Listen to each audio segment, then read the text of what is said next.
लोकसभा चुनाव के ठीक पहले बीजेपी की मुश्किलें लगातार बढ़ती नजर आ रही हैं।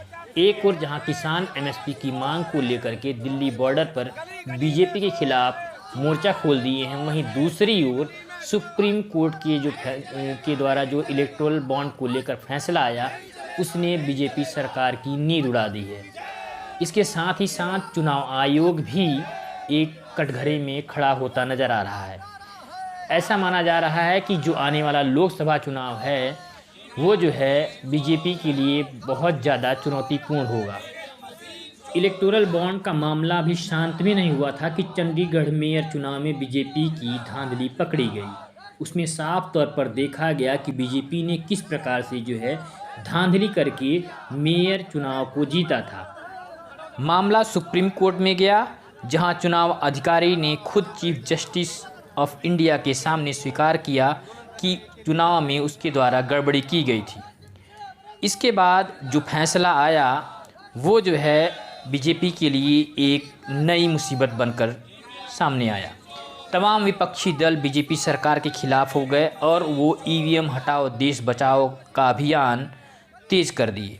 इसके साथ ही साथ जो अन्य सामाजिक संगठन हैं, सुप्रीम कोर्ट के जो वकील हैं, उनके द्वारा भी ईवीएम हटाओ देश बचाओ का अभियान तेज कर दिया गया। दिल्ली के जंतर मंतर पर लगातार प्रदर्शनकारी जो है धरना देने के लिए आना चाहते थे और यहाँ काफ़ी लोग पहुँचे भी, लेकिन किसान आंदोलन के चलते पूरे दिल्ली में 144 धारा लागू होने का हवाला देते हुए पुलिस ने तमाम लोगों को गिरफ्तार कर लिया। कि यहाँ पे जंतर मंतर पे ईवीएम के विरोध में जो है धरना प्रदर्शन हो रहा था।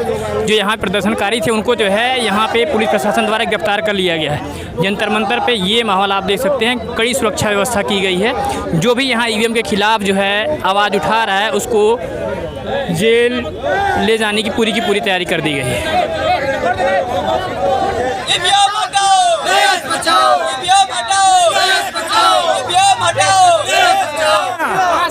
हम बिहार से हैं सर। ईवीएम मशीन से धांधली किया जा रहा है। कैसे पता? जब संसार के किसी भी देश में ईवीएम मशीन से चुनाव नहीं होता है, इससे अच्छा देश है, विकसित देश है, तो फिर ईवीएम से भारत में चुनाव क्यों हो रहा है?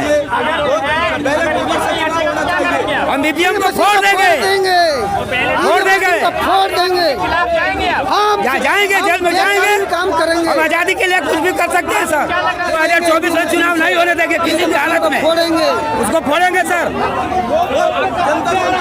हाँ, तो हम लोग 2024 के चुनाव में इसको फोड़ेंगे अगर बैलेट पेपर से चुनाव नहीं होता है तो। हमारा रामबली पाल नाम है। हम लोग बिहार से आए हैं, कैमूर जिला से। कांग्रेस घोटाला करती है, बीजेपी करती है, दोनों मिली जुली पार्टियां हैं।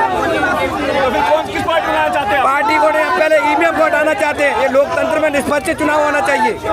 निष्पक्ष में तो किसी होता है, आप उम्मीद कर रहे हो? नहीं, पार्टी अभी कोई नहीं लाना चाहते, पहले तो ईवीएम हटाना चाहते हैं। कैसे कह सकते हैं कि निष्पक्ष चुनाव नहीं हो रहा है? कैसे कह सकते हैं कि निष्पक्ष चुनाव नहीं? ईवीएम में घोटाला हो रहा है। मैं मध्य प्रदेश से हूँ, भिंड से।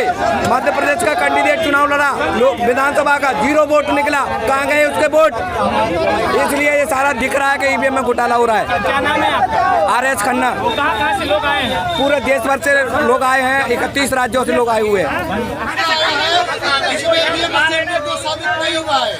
हमारा वोट भारत की जनता का वोट मशीन के द्वारा 0 कर दिया गया है। अगर ईवीएम मशीन में काउंटिंग सिस्टम नहीं है, अगर पहले से निकालने वाली पर्ची जो पेपर मशीन है उसका गिनती होता तो लोकतंत्र साथियों बच जाता।